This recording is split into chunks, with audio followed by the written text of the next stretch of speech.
وہ لاؤنج میں داخل ہوئی تو پپو اور ندا آپا ایک ہی صوفے پر بیٹھے سر چڑھے سرگوشی کے انداز میں کوئی بات کر رہی تھی. اسے دیکھ کر فوراً سیدھی ہو گئی. تم کدھر گئی تھی؟ ندا آپا اور پپو نے اسے جاتے ہوئے نہیں دیکھا تھا کیونکہ وہ کچن کے پچھلے دروازے سے باہر گئی تھی. وہ نشا کی طرف گئی تھی. اس کے کچھ برتن رکھے تھے. اس نے یہ بتانے سے گریز کیا کہ برتنوں میں بیف چلی تھا. سنو پری، یہ زیادہ میل جول نہ رکھا کرو ان لوگوں سے. برا مت ماننا مگر تمہارے ماموں کی لڑکی بڑی چلکتر ہے. ماں بھی ایسی ہی ہے اس کی. دیکھنے سے ان سے معصوم کوئی نہیں لگتا جبکہ اندر سے پوری ہیں. اور وہ نشا جب بھی بات ہو سیدھے منہ بات ہی نہیں کرتی. نشا رومانی کے متعلق تو ایسی گفتگو وہ کبھی نہیں سنتی اگر وہ اس کے سسرال والے نہیں ہوتے تو. جی میں ذرا چائے لے آؤں، وہ آہستگی سے کہہ کر کچن میں چلی گئی. وحید ٹرالی سیٹ کر رہا تھا. وہ ٹرالی کو دیکھتی رہی. اس کے ذہن میں خیالات کا ہجوم تھا. وہ جانتی تھی کہ پھپھو نشا ممانی کے متعلق ایسی گفتگو کیوں کرتی ہے. انہیں ڈر تھا کہ کہیں ماموں اور ممانی جہانزیب صاحب پر دباؤ ڈال کر سیف اور پیشے کی منگنی ختم ہی نہیں کروا دیں. اس کے خیال میں ناممکن تھا کیونکہ اول تو ماموں اور ممانی اس کے معاملے میں دخل نہیں دیتے تھے اور اگر دیتے بھی تو صرف اس کے کہنے پر. اس کی مرضی کے خلاف وہ جہانزیب صاحب سے کوئی بات نہیں کرتے اور اگر اس معاملے میں بولنے کا حق اس نے ماموں اور ممانی کو دینا ہوتا تو 3 برس پہلے ہی دے چکی ہوتی. پھپھو کو نشا سے دوسرا خوف یہ تھا کہ کہیں نشا پری کو ان کے خلاف بھڑکا نہ دے کیونکہ نشا ممانی خاصی صاف کو واقع ہوئی تھی. بقول پھپھو کے منہ پھٹ بدلے ہاتھ اور بدتمیز. حالانکہ پری کا خیال تھا کہ جتنی سویٹ اور کیئرنگ ممانی تھی اور جس طرح اس کی ماں کی وفات کے بعد انہوں نے اس کا خیال رکھا تھا وہ سگی خالہ بھی نہیں رکھ سکتی تھی. باجی یہ لے جائیں. وحید کی شرمیلی آواز اس کو خیالات کے بھنور سے باہر نکال لائی. اس نے قدرے چونک کر اسے دیکھا اور سر جھٹکتے ہوئے ٹرالی تھام لی. ہے پری بیٹا، کیا لڑکوں کی طرح جاگرز پہنے پھرتی ہو؟ کچھ سینڈل یا ہیل والی جوتی پہنا کرو. چائے کے ساتھ دیگر لوازمات بھرتے ہوئے پھپھو نے ہر دفعہ کی طرح اس کے جاگرز پر اعتراض کیا. اور کیا وہ پرپل والی سینڈل ہی پہن لیتی جو تمہیں سیف بھائی نے لے کر دی تھی. ندا آپا اپنے بچوں کو کیک کھلاتے ہوئے بولی. اب وہ انہیں کیا بتاتی کہ سیف اور اس کی پسند میں بہت فرق تھا. وہ شوخ کلرز اور ظاہری چمک دمک کو دیکھتا تھا جبکہ وہ سافٹ کلرز اور کوالٹی کو ترجیح دیتی تھی. جی بہتر، وہ سر جھکاتے ہوئے ان کے سامنے بیٹھ گئی. اسے علم تھا وہ دونوں جب تک بیٹھی رہیں گی ان کے اعتراضات ختم نہیں ہوں گے. 8 بجے تک جہانزیب صاحب بھی آ گئے. وہ ہمیشہ کی طرح ان لوگوں کو دیکھ کر بہت خوش ہوئے. 8 بجے تک جہانزیب صاحب بھی آ گئے. وہ ہمیشہ کی طرح ان لوگوں کو دیکھ کر بہت خوش ہوئے. روشان اور سنی کو خوب پیار کیا. ان کی زندگی میں ساری رونق انہی لوگوں سے تھی. ان کے سامنے ان کی ٹون بدل جایا کرتی تھی. پری وحید سے کہہ کر اچھا سے کھانا بنوانا، کڑاہی بریانی اور بھی کچھ ایڈ کر لینا. انہوں نے آہستہ سے پریشا کو ہدایت دی. اس کا دل چاہا کہ کہہ دے پاپا یہ لوگ روز تو یہاں کھانا کھانے آتے ہیں پھر یہ ہر روز کا اتنا اہتمام کیوں. مگر وہ جانتی تھی پاپا ان لوگوں کو کتنا عزیز رکھتے ہیں. سو وہ انہیں باتیں کرتے چھوڑ کر خود کچن میں آ گئی. پپو کی فیملی ہر دوسری شام یہیں ہوتی تھی اور اس سے کبھی اتنی کوف نہیں ہوئی تھی جتنی سے آج ہو رہی تھی. شاید اس لیے کہ آج نشا نے اس سے برسوں پرانی بھولی برسری یاد دلا دی تھی. پرانی یادیں، ٹوٹے خواب، بکھرے سپنے ہر انسان کو تھکا دیتے ہیں. اس پر بھی ایک عجیب سی تکن اور بیزاری سوار ہو رہی تھی. ماما میں یہ کھا لوں؟ 9 سالہ روشان نے فریج کھول کر اس میں سے پینٹ بٹر کا جار نکال کر دور سے ماں کو آواز دی. ہاں بیٹا کھا لو، تمہارے نانا کا گھر ہے. ندا آپا نے لاپرواہی سے کہا اور جس نے ملیشین چکن بنانے کے لیے اتنا بڑا جار منگوایا تھا بے بسی سے مٹھیاں بھینچ کر رہ گئی. سنی پورے گھر میں دوڑ رہا تھا. اسے کوفت ہو رہی تھی مگر وہ خاموش رہی. پھر چند منٹ بعد جب وہ چاولوں کو دم دے رہی تھی اس نے بلی کی وحشیانہ میاں میاں کی آواز آئی. یا اللہ! اس نے گھبرا کر کفگیر میز پر رکھا اور بھاگتی ہوئی کچن سے باہر نکلی. باہر زمین پر اس کی پالتو بلی کو روشان نے پکڑ رکھا تھا اور سنی اس کے دم کو ماچس کی تیلی سے آگ لگا رہا تھا. بلی تڑپتی ہوئی چیخ رہی تھی. ہٹو تم دونوں! اس نے زور سے سنی کے ہاتھ سے ماچس والے ہاتھ کو تھپڑ مارا اور بلی کو روشان سے کھینچا اور ماچس کی ڈبی اٹھا کر اپنے قبضے میں کر لی. یہ کیا کر رہے تھے تم لوگ؟ آپ کو کیا مسئلہ ہے؟ ہم جو بھی کر رہے تھے ہماری مرضی، ہمارے نانا کا گھر ہے، آپ کون ہوتی ہیں پوچھنے والی. سنی کو تھپڑ لگا تھا جس کا جواب اس نے بےحد بدتمیزی سے دیا.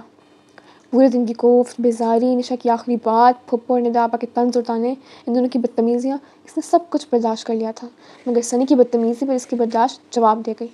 اس نے رکھ کر 2 تھپڑ سنی اور 2 روشان کو لگائے. دفعہ ہو جاؤ ادھر سے تم دونوں! درد سے چلاتی ہوئی بلی کو اپنی آغوش میں سہلاتے ہوئے اس نے غصے سے کہا اور واپس کچن میں آ گئی. دونوں حلق پھاڑ کر روتے ہوئے ندا آپا کے پاس چلے گئے. اس وقت سیف بھی آ گیا. وہ آفس سے سیدھا ادھر ہی آیا تھا. اس کا کوڈ اس کے ہاتھ میں تھا. گھر اس لیے نہیں گیا کیونکہ اسے علم تھا کہ گھر میں کھانا نہیں بنا ہوگا. کیا ہوا ہے؟ کس نے مارا ہے؟ ندا آپا نے ان دونوں کو روتے دیکھ کر آسمان سر پر اٹھا لیا. وہ تمام ڈرامے کی آوازیں کچن میں بخوبی سن سکتی تھی. اس کی کوفت میں اضافہ ہوا. پری آپا نے مارا ہے، بال بھی کھینچے، منہ پر بھی تھپڑ مارا ہے، روشان چلاتے ہوئے بتا رہا تھا. وہ تیزی سے کچن سے باہر نکلی۔ بلی اس کی آغوش سے چھلانگ لگا کر کودی اور بھاگتی ہوئی کچن سے باہر چلی گئی۔ وہ انسانوں سے بہت ڈر گئی تھی۔ ہائے اللہ پری، تم نے میرے معصوم بچے کو کیوں پیٹ ڈالا؟ ماموں، میں نے تو انہیں کبھی زور سے جھڑکا تک نہیں ہے۔ ندا آپا اس کو دیکھتے ہی اونچی آواز میں رونے لگیں۔ ہائے میرے معصوم بچے۔ یہ دونوں اس بلی کو آگ لگا رہے تھے۔ میں نے روکا تو سنی نے مجھ سے بدتمیزی کی۔ میں نے صرف تھپڑ مارا تھا، بال نہیں ہوتے تھے۔ کسی مجرم کی طرح وہ کھڑی صفائیاں دے رہی تھی۔ لو، اتنے چھوٹے بچے بلی کو آگ لگا سکتے ہیں، انہیں تو ماچس جلانا بھی نہیں آتی۔ پھپھو چمک کر بولی۔ میں جھوٹ نہیں بول رہی پھپھو، یہ دونوں اس بلی کو اذیت دے رہے تھے۔ تمہیں اپنے بھانجوں سے زیادہ کسی جانور سے پیار ہے؟ بچے ہیں، کچھ کر بھی دیا تو آرام سے بھی ٹوکا جا سکتا تھا۔ پری، اب کے صاف بولا۔ سیف اس کی حمایت تو کیا کرتا، اس نے اس کا یقین بھی نہیں کیا تھا کہ اس نے روشان اور سنی کے بال نہیں نوچے تھے۔ اچھا پری، اب سوری کر لو ان دونوں سے۔ یہ پاپا تھے۔ اس نے بے حد شاکی نظروں سے انہیں دیکھا۔ اس کی بات کا کسی کو یقین نہیں تھا۔ پاپا، میں بڑی ہوں، میں نے کچھ کہہ بھی دیا تو اب اس نے کیوں ریئیکٹ کر رہے ہیں؟ پری، تم نے آپا بچوں سے سوری کرو، دیکھو ابھی تک آپا رو رہی ہیں۔ سیف نے بہت سنجیدگی اور خفگی سے اسے مخاطب کیا۔ اس کا دل چاہا کہ وہ زمین پر بیٹھ کر رونا شروع کر دے، مگر اسے ضبط کرنا تھا، خود کو کمزور ثابت نہیں کرنا تھا۔ میری کوئی غلطی نہیں تھی پھر بھی ندا آپا، سوری۔ ندا آپا نے منہ پھیر لیا۔ یہ اس بات کا اشارہ تھا کہ وہ ابھی تک خفا ہیں۔ میں کھانا لگواتی ہوں۔ وہ یہ کہہ کر وہاں سے چلی گئی۔ وحید کو کھانا لگانے کا کہا اور خود کچن میں بیٹھی رہی۔ جب تک وہ لوگ چلے نہیں گئے وہ باہر نہیں نکلی۔ اسے اپنی بے عزتی پر شکوہ لوگوں سے نہیں، پاپا سے تھا۔ پتہ نہیں پھپھو نے پاپا کو کیا گھول کر پلایا تھا، وہ کبھی بھی ان کے خلاف سوچ بھی نہیں سکتے تھے۔ کیا میں اپنی پوری زندگی ان لوگوں کے درمیان گزار سکتی ہوں؟ اف، یہ کتنا کٹھن ہوگا۔ یہ تکلیف دہ خیال اس کے ذہن میں چکرا رہا تھا۔ ادھر گمو، نشا نے کچن کے دروازے میں سے سر نکال کر جھانکا تو وہ چونکی، پھر زبردستی مسکرا دی۔ میں تو یہیں ہوں، تم کہو میرے کپڑے لے آئی ہو؟ ہاں، تمہارے کمرے میں رکھ دیے، مہمان چلے گئے تمہارے؟ اس نے ادھر ادھر دیکھا، پریشا کھڑی ہو گئی۔ ہاں چلے گئے، آؤ باہر بیٹھتے ہیں۔ نشا کو دیکھ کر اس کا ڈپریشن قدرے کم ہوا تھا۔ وہ دونوں ان کپڑوں کے متعلق باتیں کرتی لاؤنج میں آئیں تو جہانزیب صاحب کو وہیں بیٹھے پایا۔ انکل، امی کہہ رہی تھی کہ سیف بھائی کی امی شادی کی ڈیٹ فکس کرنے آنے والی ہیں، کب تک آئیں گی؟ نشا ان سے بہت بے تکلف تھی اور تھی بھی وہ بہت بولڈ، ہر بات بلا جھجک پوچھ لیا کرتی تھی۔ اسے معلوم تھا کہ آج پھپھو اسی لیے آئی تھی، پھر بھی اس نے پوچھا۔ پریشا کے لبوں پر مسکراہٹ بکھر گئی۔ بیٹا، ڈیٹ تو تقریباً فکس ہو گئی ہے، عید نومبر کے پہلے ہفتے میں آ رہی ہے، تو ہم یہ سوچ رہے ہیں کہ عید کے تیسرے دن مہندی رکھ لیں۔ وہ خوش دلی سے بتا رہے تھے۔ اس کو اپنی گردن کے گرد پھندا تنگ ہوتا محسوس ہوا۔ ایک دم کمرے میں گھٹن اتنی بڑھ گئی کہ اس کا سانس رکنے لگا۔ نشا، اچانک سے اسے کچھ یاد آیا۔ حسیب اور اس کے دوست ہنسا جا رہے ہیں نا؟ تم نے آج کچھ بتایا تھا۔ ہاں، وہ راکا پوشی بیس کیمپ کا ٹریک کر رہے ہیں۔ کون کہاں جا رہا ہے؟ ان کی سرگوشیاں وہ ٹھیک سے سن نہیں سکے تھے۔ پاپا، وہ نشا کے ایک کزن کی اپنی ٹور کمپنی ہے مری میں۔ نشا نے ان سے ناردرن ایریاز کے ٹورز کا پتہ کیا تھا۔ وہ کہہ رہے تھے کہ جلد ہی ان کا کوئی ٹور جائے گا ناردرن ایریاز۔ تو پاپا، میں نشا کے ساتھ چلی جاؤں، بس 3-4 دن کے لیے؟ مگر ندا تو ہفتے بھر کے لیے میکے تمہاری وجہ سے آئی ہے۔ اس کی نند کا کوئی مسئلہ تھا تو اس کی ساس اور شوہر چند دنوں کے لیے سیالکوٹ گئے ہیں۔ وہ اگلا پورا ہفتہ ادھر آ گئی ہے کہ تمہارے ساتھ مل کر شادی کی شاپنگ کر لے گی۔ وہ سوچ رہی تھی کہ چند دنوں تک کسی دور دراز پر فضا مقام پر چلی جائے، مگر جیسے ہی پاپا نے ندا آپا کے لیے 1 ہفتے کی چھٹی کا بتایا، اس نے پکا ارادہ کر لیا کہ وہ جلد ہی اسلام آباد سے پورے ہفتے کے لیے غائب ہو جائے گی۔ وہ کسی کے ساتھ بھی شاپنگ کر سکتی تھی مگر ندا آپا کے ساتھ نہیں۔ اچھا، مگر کس جگہ جانا چاہتی ہو تم؟ وہ نیم رضامند تھے۔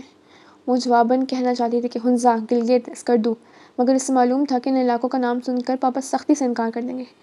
پشاور، سوات کلام، اسی سائڈ پر جائیں گے۔ اس نے سوات کا ذکر اسی لیے کیا کہ وہاں کوئی 2500 فٹ بلند پہاڑ نہ تھا، اور یہ سب سے بڑی وجہ تھی کہ پاپا اگلے ہی لمحے اجازت دے دی۔ اس نے بے اختیار ایک چور نگاہ اپنی بائیں کندھے پر ڈالی۔ صرف اس کندھے کی وجہ سے وہ سکردو سائڈ پر ہمالیہ اور کراکرم کے پہاڑوں پر نہیں جا سکتی تھی۔ جہانزیب صاحب اٹھ کر اندر چلے گئے تو نشا نے تیزی سے اس کی طرف مڑی۔ میں نے کب پتہ کیا تھا زوار بھائی کی ٹور کمپنی سے؟ نہیں کیا تو اب کر لینا۔ اس نے لاپرواہی سے شانے اچکائے۔ ندا آپا کی ماں فیملی آمد کے باعث چند لمحے پہلے تک اس کے سر میں جو درد کی ٹیس اٹھ رہی تھی وہ اب غائب ہو چکی تھی۔ تم اسلام آباد کی کسی ٹور کمپنی کا نام نہیں لے سکتی تھی؟ اب خواہ مخواہ جھوٹ کو سر سامنے کرنے میں مری جانا پڑے گا، اور اگر تم اتنا ہی شوق ہو رہا تھا سیر سپاٹے کا تو حسیب اور اس کے فرینڈس کے ساتھ راکا پوشی چلے جاتے ہیں، جس کی اجازت پاپا مجھے کبھی نہیں دیں گے۔ اور حسیب کے دوست؟ اس کی نگاہوں کے سامنے شام والا لڑکا آ گیا جس نے اسے دیکھ کر بے اختیار سیٹی بجائی تھی۔ اس نے تنفر سے سر جھٹکا۔ میں حسیب کے دوستوں کا سر پھاڑ سکتی ہوں، ان کے ساتھ 4 دن پیدل راکا پوشی کا ٹریک نہیں کر سکتی۔ اس کو وہ لڑکا بہت ہی برا لگا تھا۔ نشا خاموش ہو گئی۔ نشا کے جانے کے بعد وہ اپنے کمرے میں آ گئی۔